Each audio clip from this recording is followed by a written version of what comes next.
None of the humans aboard the Channel steamer bound for France noticed two tiny stowaways. We disembarked at Calais and headed southward on borrowed bikes. Near the Swiss border we met another cyclist, Inspector Antoine Cherbourg of the Paris Police Mice, whose looting skills was second only to Basil's. He was a fellow member of the International Society of Mouse Mountaineers, henceforth referred to as the ISMM. We lunched at noon on a grassy slope. Cherbourg gave us some creamy brie, the queen of French cheeses.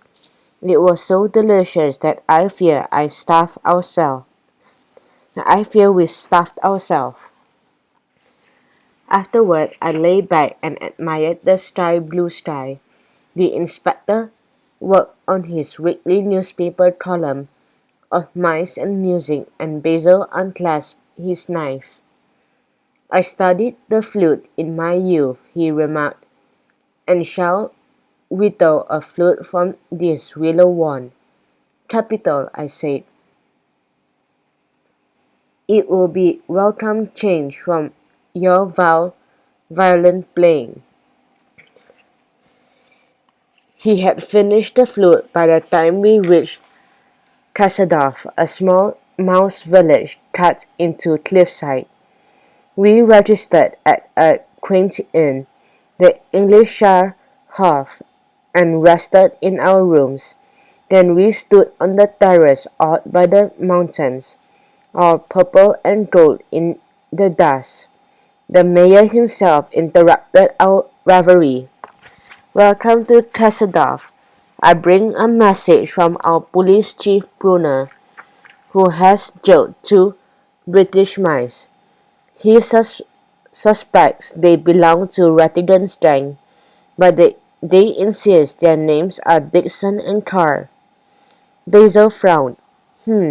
They must be Big Tuppy and Rasmer, the only two I didn't capture. May I spend the night in their cell in disguise? If they slip any information about the professor, I might be able to snare him now, before he can cause trouble for my lost colony expedition. I'll postpone the Fesham interview until tomorrow."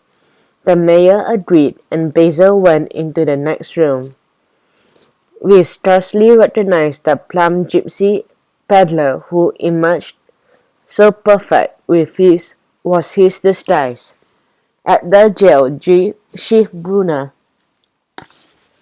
hustled Basil down a corridor.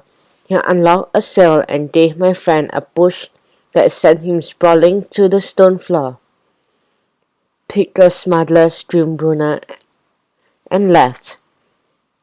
Basil told me later that he recognized his cellmates at once as Big Tuppy and Rasmer. He began to brag about his smuggling gang. Impressed, they boasted of the professor's new gang and invited him to join. Basil felt he was making headway. Then a stone sailed through the bars with a note wrapped around it. The robbers read it and grinned. "The masquerade's over."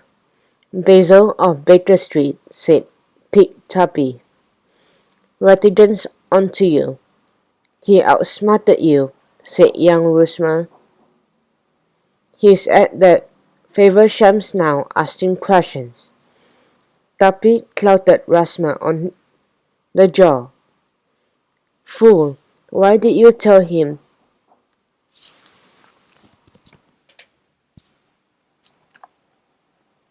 Where the professor went.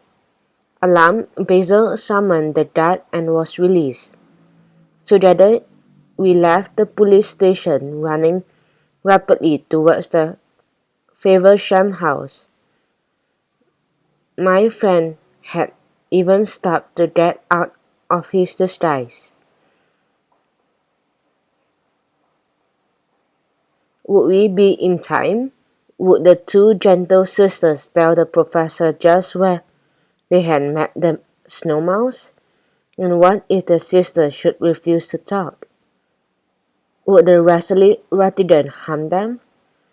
All these questions rushed through my mind as Basil and I went hurriedly strolling down the cobblestone street after another.